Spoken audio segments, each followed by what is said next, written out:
मित्रों, क्या आपको भी सपने में मरे हुए लोग दिखाई देते हैं? किसी को अपने मरे हुए पिताश्री सपने में दर्शन देते हैं, तो किसी को अपनी मृत माता के दर्शन होते हैं। शायद आपने भी सपने में मृत परिजनों को अवश्य देखा होगा, लेकिन सुबह उठने के बाद आप उस सपने को दुर्लक्ष कर देते हैं। क्या अपने मन में कभी ऐसा विचार आया कि आपको ऐसा सपना क्यों दिखाई दिया? इस सपने का अर्थ क्या हो सकता है? लेकिन दोस्तों, क्या आप जानते हैं, सपने में मरे हुए परिजन दिखाई देने पर हमें महत्वपूर्ण संकेत भी मिलते हैं। सपने में मृत परिजन दिखाई देना कोई आम बात नहीं है। इसके पीछे गहरा रहस्य छिपा हुआ है, जिनका वर्णन हमारे पुराणों में किया गया है। आज हम आपको उन्हीं महत्वपूर्ण संकेतों के विषय में बताने जा रहे हैं। इसीलिए आप इस वीडियो को पूरा जरूर देखिए, क्योंकि आधा अधूरा ज्ञान घातक हो सकता है। आज की इस प्रस्तुति में हम आपको पाप पक्ष में सबसे अधिक सुनी जाने वाली एक ऐसी महान कथा सुनाने जा रहे हैं। इस कथा के माध्यम से आपको समझ में आ जाएगा कि सपने में मरे हुए लोग देखने का क्या अर्थ होता है। अगर सपने में मरे हुए लोग दिखाई देते हैं, तो हमें बहुत ही महत्वपूर्ण संकेत मिलते हैं। दोस्तों, कथा को शुरू करने से पहले आप सभी से रिक्वेस्ट है कि आप इस वीडियो को लाइक जरूर करें और कमेंट में जय श्री कृष्ण अवश्य लिखें। तो चलिए आपको सुनाते हैं वह प्राचीन महान कथा। इस कथा को सुनने मात्र से ही पितरों की कृपा प्राप्त होती है। आइए सुनते हैं वह कथा। दोस्तों, एक बार देवर्षि नारद यमराज से मिलने के लिए यमलोक जाते हैं। यमराज देवर्षि नारद का बड़े प्रेम से आदर एवं सत्कार करते हैं और उन्हें प्रणाम करते हुए पूछने लगते हैं, हे देवर्ष, यमपुरी में आपका स्वागत है। आपके दर्शन से आज मैं धन्य हुआ और आपके चरण पढ़ने से यमपुरी की शोभा बढ़ गई है। इस प्रकार से यमराज के द्वारा स्वागत किए जाने पर देवर्षि नारद प्रसन्न होते हैं और यमराज को भी प्रणाम करते हैं और कहते हैं, हे मृत्यु के देवता यमराज, आपको भी मेरा प्रणाम है। आपके आदर सत्कार से हम अत्यंत प्रसन्न हुए। फिर यमराज नारद जी से कहते हैं, हे देवर्षि, आज आपका यमलोक में आने का क्या प्रयोजन है? अवश्य ही कोई महत्वपूर्ण कार्य अथवा कोई महत्वपूर्ण समाचार लेकर आप आए होंगे, या फिर हमसे कोई भूल तो नहीं हुई है? कृपया बताइए, मैं आपकी क्या सेवा कर सकता हूँ? तब देवर्षि नारद कहते हैं, हे धर्मराज, आप तो मृत्यु के तथा न्याय के देवता हैं। आप तीनों लोकों के सभी जीवित और मृत प्राणियों का लेखा जोखा रखते हैं। आपको समस्त चराचर के भूत और भविष्य का भी ज्ञान है। इसीलिए मैं आपके पास कुछ शंका लेकर आया हूं, जिसे दूर करने की कृपा करें। फिर यमराज कहते हैं, हे देवर्षि, आप सत्य कहते हो। हम तीनों लोकों में निवास करने वाले सभी जीवित और मृत प्राणियों का लेखा जोखा अवश्य रखते हैं, किंतु आपके मन की बात जानना हमारे बस का नहीं है। आप तो तीनों लोकों की खबर रखते हैं। आप भगवान विष्णु के सबसे प्रिय भक्त हैं। आप समस्त शास्त्रों का भी ज्ञान रखते हैं, किंतु अगर आप मुझसे कुछ जानना चाहते हैं तो मैं अवश्य ही आपकी सहायता करूंगा। हे देवर्ष, आपकी जो भी शंका और प्रश्न है, आप निसंकोच पूछ सकते हैं। मैं अपने सामर्थ्य के अनुसार उनका जवाब देने का प्रयास अवश्य ही करूंगा।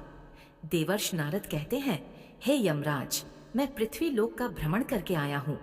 मैंने पिशाच प्रेत, कुष्मांड, वेताल, चुड़ैल, पिशाचिनी आदि प्रकार की कई विचित्र चीजें देखी हैं, जो जंगल में निवास करती हैं। इसके साथ ही मैंने देखा है, यह सभी दुष्ट शक्तियां मनुष्यों को परेशान करती हैं, उन्हें दुख देती है। इसका क्या कारण है? यह सभी बुरी शक्तियां मनुष्यों को क्यों परेशान करती हैं? तथा मेरे मन में अन्य एक प्रश्न है कि मनुष्य कई बार सपने में अपने पूर्वजों को देखता है, तो इसका क्या अर्थ होता है? सपने में मरे हुए लोग दिखाई देने का क्या मतलब है? इससे मनुष्य को कौन से संकेत मिलते हैं? मैं समस्त मनुष्य जाति के कल्याण के लिए इन प्रश्नों के उत्तर जानने के लिए ही आपके पास आया हूँ। नारद जी के प्रश्न सुनकर यमराज कहते हैं, हे देवर्षि, आपने समस्त मानव जाति के कल्याण के लिए उचित ही प्रश्न किए हैं। मैं आपको इन सभी प्रश्नों के उत्तर अवश्य देता हूँ, किंतु उससे पहले मैं आपको एक अत्यंत पवित्र कथा सुनाता हूँ। इस कथा में आपको सभी प्रश्नों के उत्तर मिल जाएंगे। आप इस कथा को ध्यान से अवश्य सुने। जो भी मनुष्य इस कथा का श्रवण करता है, मैं उसके 12 अपराध माफ करता हूँ। तब नारद जी कहते हैं, हे धर्मराज, आप मुझे वह महान कथा सुनाइए, मैं इसे ध्यान से सुनूंगा। तो दोस्तों, फिर यमराज देवर्षि नारद को यह महान कथा सुनाते हैं। तो चलिए आपको वह कथा सुनाते हैं। आप सभी इस कथा को ध्यान से सुनिए। एक समय की बात है, मध्य देश में एक अत्यंत शोभायमान नगरी थी, जहां पर एक सेठ अपने 4 भाइयों के साथ निवास करता था। उस सेठ का नाम धर्मन था। उसके 4 भाई सुमन, नंदन, विरचन और विभान थे। सेठ और उसके भाइयों का विवाह हो चुका था और सभी बड़े प्रेम के साथ एक दूसरे के साथ रहते थे। सेठ के पास किसी चीज की कोई कमी नहीं थी। वह और उसके भाई बहुत मेहनती थे और मिलजुल कर व्यापार और खेती करते थे। पूरे नगर में सेठ के जितना कोई धनवान नहीं था। यह सारी संपत्ति सेठ को उसके पूर्वजों से ही प्राप्त हुई थी। सेठ के पूर्वज महादानी और दयावान थे। वे सभी दान धर्म तथा अनेक प्रकार के यज्ञ हवन आदि धार्मिक कार्य किया करते थे। किंतु सेठ कंजूस स्वभाव का था और उसके अंदर पूर्वजों के लक्षण नहीं थे। सेठ ना दान धर्म करता और ना ही यज्ञ तथा हवन आदि कार्य करता था। सेठ ने धन तो बहुत इकट्ठा किया था, किंतु उसने कभी अपने धन का सदुपयोग नहीं किया। उसने कभी किसी को फूटी कौड़ी भी दान में नहीं दी और ना ही उसने कभी दूसरों को भोजन कराया। सेठ के पूर्वज तो मंदिरों में भंडारा दिया करते थे, गरीबों को वस्त्र तथा अआठन का दान किया करते थे। लेकिन सेठ ने अपने पूर्वजों का कभी अनुसरण नहीं किया। वह हमेशा ही धन कमाने में और धन का संचय करने में लगा रहता था, जिससे उसके पास बहुत सारी धन संपत्ति तो हो गई, लेकिन उसके पूर्वज उससे बहुत दुखी और नाराज हो गए। फिर पितृपक्ष आया। पितृपक्ष में सभी पूर्वज अपने पुत्रों के द्वारा श्राद्ध और तर्पण की अपेक्षा कर रहे थे, किंतु उनके किसी भी पुत्र ने अपने पूर्वजों के लिए ना श्राद्ध किया और ना ही तर्पण किया। उन्होंने ना दान धर्म किया और ना ही किसी भूखे प्राणी को भोजन कराया। अपने पुत्रों को ऐसी दुष्टता देखकर सभी पितृगण अत्यंत दुखी हुए। सेठ के पूर्वजों को अपने पुत्र का व्यवहार ठीक नहीं लगता था। इसी कारण से वे पितृलोक में भी दुखी ही रहा करते थे। धन कमाने के लालच में सेठ इतना उन्मत्त हो गया कि वह अपने पूर्वजों को भी भूल गया और उसने अपने पूर्वजों का श्राद्ध तथा तर्पण आदि कार्य करना भी बंद कर दिया, जिससे उसके पूर्वजों की आत्मा की तृप्ति नहीं होती थी। वे अपने पुत्र के ऐसे व्यवहार से दुखी रहने लगे। फिर एक दिन उस सेठ के पूर्वज चर्चा करते हैं। वे एक दूसरे से कहने लगते हैं, हमारा बड़ा ही दुर्भाग्य है जो हमारे कुल में इतने स्वार्थी और लालची पुत्रों का जन्म हुआ है। हमारे पुत्र न हमारे लिए श्राद्ध करते हैं और न ही दान धर्म करते हैं। हमारे पुत्रों के कुकर्म के कारण हमारा पतन हो रहा है। इस प्रकार से विचार करके वे सभी पितृ अपने पुत्रों से मिलने के लिए जाने के विषय में सोचने लगते हैं और कहते हैं, हमें यमराज के पास जाना चाहिए। अब वे ही हमारी इस समस्या का समाधान कर सकते हैं। हम सभी यमराज के पास जाकर उनसे हमारे पुत्रों को मिलने के लिए जाने की अनुमति मांगेंगे। फिर सभी पितृगण आकाश मार्ग से उड़ते हुए पितृलोक से यमलोक में यमराज के पास जाते हैं। वहां पर जाकर वे सभी यमराज को नमस्कार करते हैं। पितृगणों को यमपुरी में आया हुआ देखकर यमराज भी उनका स्वागत करते हैं और उनके आने का कारण पूछते हैं। तब सभी पितृ हाथ जोड़कर अपना दुख बताने लगते हैं। वे सभी पितृ यमराज से कहते हैं, हे धर्मराज, हमारे पुत्रों की मति भ्रष्ट हो गई है। हमारे पुत्र ना दान करते हैं और ना श्राद्ध और तर्पण करते हैं। उनके अशुभ आचरण से हमारा पतन हो रहा है। वे कभी दान धर्म नहीं करते हैं, जिस कारण से हमारी संतुष्टि नहीं हो रही है। कृपया आप हमें हमारे पुत्रों से मिलने के लिए एक बार जाने दें। हम हमारे पुत्रों को समझाकर लौट आएंगे। उन्हें शास्त्रों का ज्ञान देकर फिर से यमलोक लौट आएंगे। तब यमराज ने उन्हें आज्ञा देते हुए कहा, हे महात्माओं, तुम अपने पुत्र को मिलने के लिए तो नहीं जा सकते, किंतु तुम अपने पुत्र को स्वप्न के माध्यम से संकेत अवश्य दे सकते हो। इसीलिए आप सभी अपने पुत्रों को उनके सपने में जाकर संकेत देकर उन्हें अपना दुख समझा सकते हैं। फिर वे सभी पितृ इस बात पर सहमत हो जाते हैं और एक एक करके अपने सभी पुत्रों के सपनों में जाकर उन्हें दर्शन देते हैं। सबसे पहले वे अपने बड़े पुत्र के अर्थात उस सेठ धर्म के सपने में उसे दर्शन देते हैं और उसे संकेत देते हैं, किंतु उनका बड़ा पुत्र उनके संकेतों को समझ नहीं पाता है। दूसरे दिन जागने पर वह उस सपने को भूल जाता है और अपने पितरों के द्वारा दिए गए संकेतों को भी नजरअंदाज कर देता है। इससे वे सभी पितृगण फिर से निराश हो जाते हैं और फिर सभी पितृगण अन्य पुत्रों के सपनों में जाकर भी उन्हें दर्शन देने लगते हैं तथा उन्हें अनेक प्रकार के संकेत भी देते हैं। लेकिन उनके बाकी पुत्र भी उन संकेतों को दुर्लक्ष्य कर देते हैं। कोई भी अपने पूर्वजों के द्वारा बताए हुए संकेतों को समझ नहीं पाता है, जिससे सभी पितृगण अत्यंत दुखी और नाराज हो जाते हैं। सेठ और उसके भाई धन कमाने के लालच में पूरी तरह अंधे हो चुके थे। उन्हें पूर्वजों के प्राप्त द्वारा दिव्य संकेतों का महत्व कुछ भी नहीं लगता था। किंतु पितरों के स्वप्न में दर्शन देने के कुछ ही दिनों के बाद उस सेठ को व्यापार में नुकसान उठाना पड़ता है। उसे व्यापार में बहुत ज्यादा घाटा होने लगता है, जिससे उसकी सारी धन संपत्ति नष्ट हो जाती है। सभी भाइयों में वाद विवाद और लड़ाई झगड़े होने लगते हैं। पूर्वजों द्वारा जमा की हुई सारी जमीन जायदाद को वे बेच डालते हैं और पूरी तरह से बर्बाद हो जाते हैं। सभी भाई एक दूसरे से अलग हो जाते हैं और अपना अपना पेट पालने में लग जाते हैं। उधर स्वर्ग लोक में पितरों को अपने पुत्रों की ऐसी दुर्गति देखकर बहुत पीड़ा होने लगती है। सभी पितृगण अत्यंत दुखी और उदास हो जाते हैं। फिर से वे सभी यमराज के पास जाते हैं और कहने लगते हैं, हे धर्मराज, हमसे हमारे पुत्रों की ऐसी दुर्गति नहीं देखी जाती है।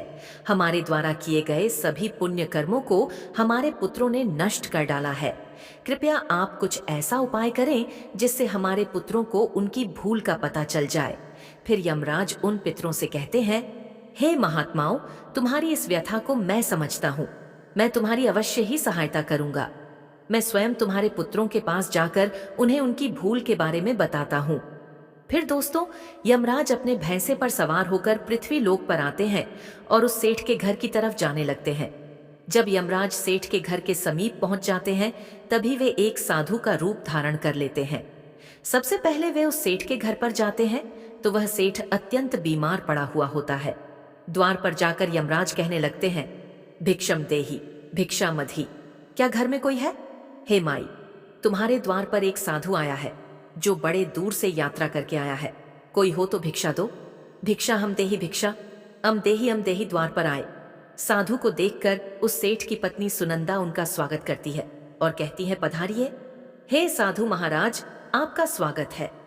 कहिए, मैं आपकी किस प्रकार से सहायता कर सकती हूँ? वे साधु रूपी यमराज कहते हैं, हे देवी, मैं भूखा हूँ और यात्रा पर निकला हूँ। यदि दान में कुछ भोजन मिल जाए तो बड़ी कृपा होगी। फिर सेठ की पत्नी कहती है, ठीक है साधु महाराज, आप रुकिए, मैं अभी आपके लिए कुछ भोजन लेकर आती हूँ। सेठ की पत्नी के चेहरे पर दुख के हाव भाव देखकर वे साधु रूपी यमराज कहने लगते हैं, हे पुत्री, तुम्हारे मुखमंडल पर दुख दिखाई पड़ रहा है। अगर कोई गोपनीय बात ना हो तो मुझे बताओ, तुम्हारे दुख का क्या कारण है? वह स्त्री कहती है, हे साधु महाराज, आप सत्य कह रहे हैं। पहले हम बहुत धनवान और समृद्ध थे। मेरे पति और उनके भाई सभी साथ साथ रहते थे, किंतु अचानक ही सभी भाइयों में झगड़ा हो गया। अचानक से हमारा सारा व्यापार डूब गया और हम सभी दरिद्री हो गए हैं। यह किस दोष के कारण हुआ है? कृपया आप हमें बताइए। तब साधु कहता है, हे पुत्री, तुम्हारे घर में पित्त दोष है, उसी कारण से तुम्हारे पति की यह दशा हुई है। तुम्हारे पति के कर्मों के कारण उसके पूर्वज रुष्ट हुए हैं। साधु की बात सुनकर वह सेठ वहां पर आता है और साधु से पूछने लगता है, हे साधु महाराज, कृपया मुझे बताइए, मैंने ऐसा कौन सा पाप किया है जो मेरा सब कुछ बर्बाद हो गया? मेरे भाई भी मुझे छोड़कर चले गए और मैं बीमार पड़ गया। तब वह साधु कहते हैं, हे पुत्र, तुमने अपने पूर्वजों को नाराज किया। तुम्हारे पूर्वजों ने जो संपत्ति और पुण्य अर्जित किया था, उसे तुमने और तुम्हारे भाइयों ने नष्ट कर दिया। इसी कारण से तुम्हारी यह दुर्गति हुई है। तुम लोगों ने अपने पितरों का श्राद्ध नहीं किया, उनका तर्पण नहीं किया।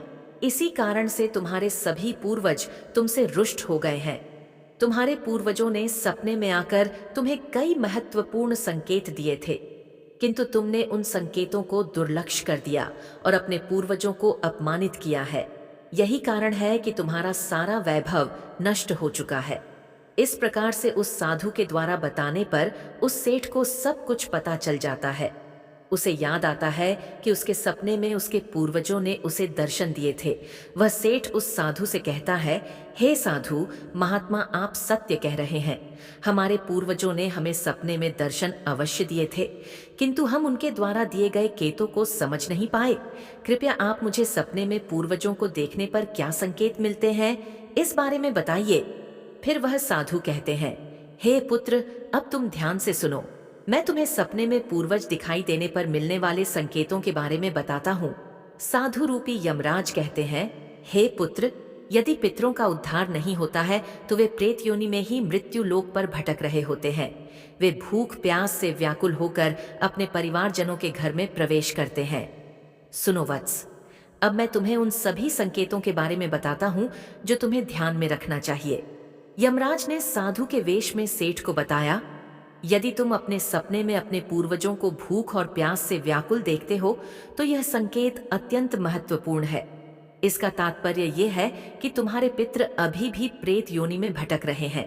इसका कारण यह है कि उनके लिए उचित रूप से श्राद्ध कर्म और तर्पण नहीं किया गया है। वे अब भी अपने परिवार से आहार और जल की प्रतीक्षा कर रहे हैं। यह स्थिति तब उत्पन्न होती है जब पूर्वजों का तर्पण समय पर नहीं किया जाता या जब श्राद्ध की प्रक्रिया को पूरी श्रद्धा से नहीं निभाया जाता।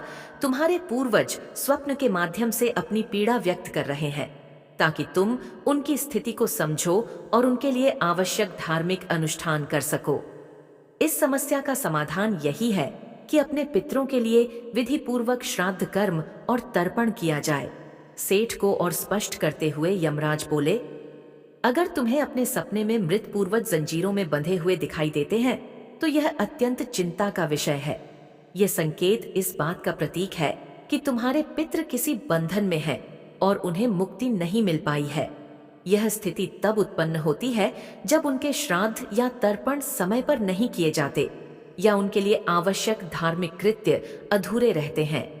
यह दर्शाता है कि पितरों की मुक्ति में बाधाएं उत्पन्न हो रही हैं। इस समस्या का समाधान भी यही है कि तुम दान, श्राद्ध और तर्पण का आयोजन करो ताकि पितरों की आत्मा को शांति मिल सके और वे अपने बंधनों से मुक्त हो सके। यमराज ने गंभीरता से कहा, अगर तुम्हारे पूर्वज सपने में मैले और फटे पुराने वस्त्र पहने हुए दिखा तो यह अत्यंत अशुभ संकेत है। यह इस बात का प्रतीक है कि तुम्हारे पितृ अत्यधिक दुखी और पीड़ित है। वे प्रेत योनि में भटक रहे हैं और उनकी आत्मा को शांति प्राप्त नहीं हो पा रही है। यह तब होता है जब उनके लिए श्राद्ध कर्म, तर्पण और पिंडदान नहीं किया जाता। इसलिए जब भी इस प्रकार का सपना आए, अपने पूर्वजों की आत्मा की शांति के लिए तुरंत पिंडदान और तर्पण करना अनिवार्य होता है। सेठ से बात करते हुए यमराज ने समझाया, अगर तुम्हारे पूर्वज सपने में तुमसे कुछ मांगते हुए दिखाई दे तो यह इस बात का संकेत है कि उनकी कोई अधूरी इच्छा बाकी रह गई है। उनके जीवन काल की कोई अभिलाषा अधूरी रह गई थी जो उन्हें मुक्ति प्राप्त करने में बाधा डाल रही है। ऐसे सपनों में यह देखना महत्वपूर्ण है कि वे किस प्रकार की वस्तु की मांग कर रहे हैं। तुम्हें उस वस्तु या उसकी समरूप चीज का दान करना चाहिए ताकि उनके अधूरे कार्य पूर्ण हो सके और उनकी आत्मा को शांति प्राप्त हो सके। जब उनकी इच्छाएं पूरी हो जाती हैं तो वे प्रेत योनि से मुक्ति पा लेते हैं। यमराज ने सेठ की ओर देखते हुए कहा, यदि सपने में तुम्हारे पूर्वज तुम्हारे सिर पर हाथ फेरते हुए दिखाई दें तो यह अत्यंत शुभ संकेत होता है। इसका अर्थ यह है कि तुम्हारे पूर्वज तुमसे अत्यधिक प्रसन्न है और तुम्हें अपना आशीर्वाद दे रहे हैं। ऐसे सपने इस बात का प्रतीक होते हैं कि तुम्हारे जीवन में कुछ अच्छा होने वाला है और तुम्हारे पूर्वज सदैव तुम्हारे साथ रहकर तुम्हारी रक्षा कर रहे हैं। यह संकेत तुम्हारे पितरों की प्रसन्नता का प्रतीक है जो उनके आशीर्वाद के रूप में प्रकट हो रहा है। यमराज ने समझाया, अगर तुम्हारे पूर्वज सपने में तुम्हारी ओर हाथ बढ़ाते हुए दिखाई दे तो यह अत्यंत शुभ संकेत है। इसका अर्थ यह है कि तुम्हारे पितृ तुम्हारे प्रयासों से संतुष्ट हैं और तुम्हें जीवन में सफलता मिलेगी। ऐसे सपने दिखना यह दर्शाता है कि तुम्हारे पितृ तुम्हारे साथ हैं और वे तुम्हारी उन्नति और सफलता के लिए आशीर्वाद दे रहे हैं। इस प्रकार के सपने आने पर तुम्हें यह सुनिश्चित करना चाहिए कि तुम सही मार्ग पर चल रहे हो।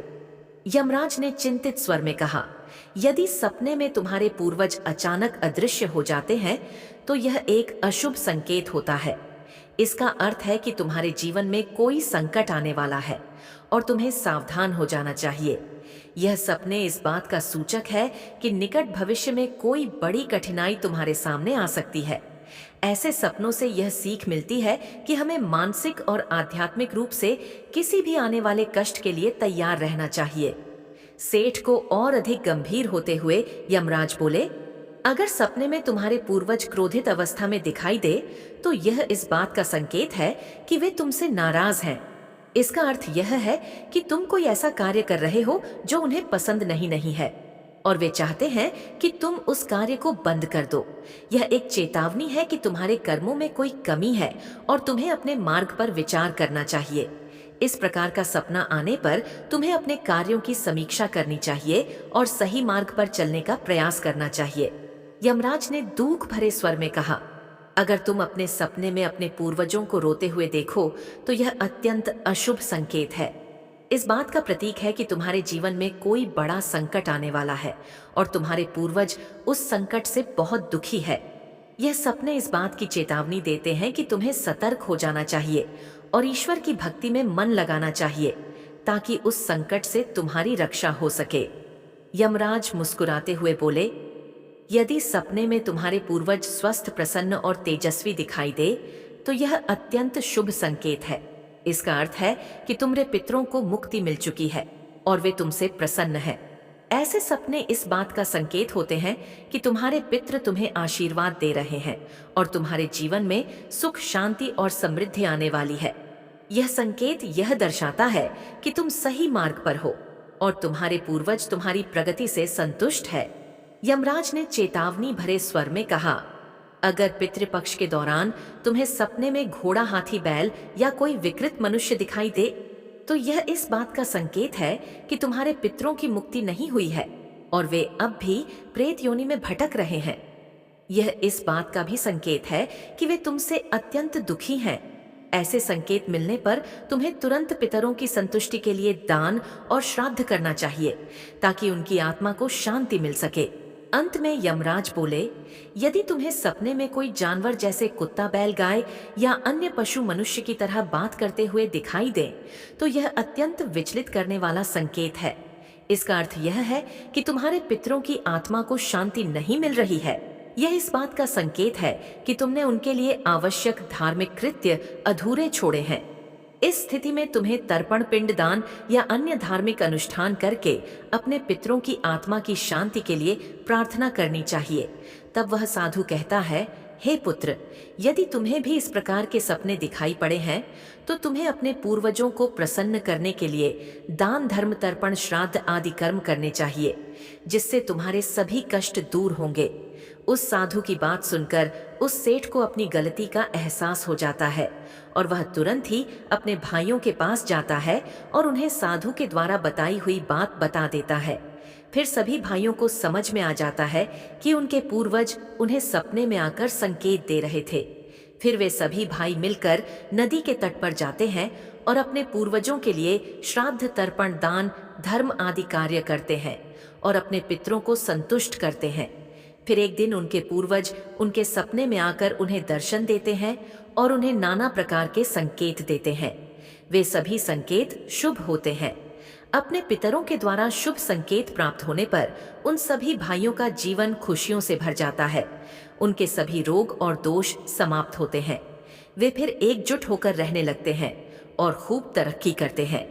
यमराज नारद जी से कहते हैं, हे देवर्ष, जब मनुष्य के पूर्वज संतुष्ट हो जाते हैं तब मनुष्य को अनेक प्रकार के संकेत प्राप्त होते हैं। अब मैं तुम्हें उन शुभ संकेतों के विषय में बताता हूँ। यदि सपने में मृत परिजन सिर पर हाथ फिरा हुए दिखाई देते हैं, इस सपने का अर्थ यह है कि वे बहुत अध प्रसन्न हैं।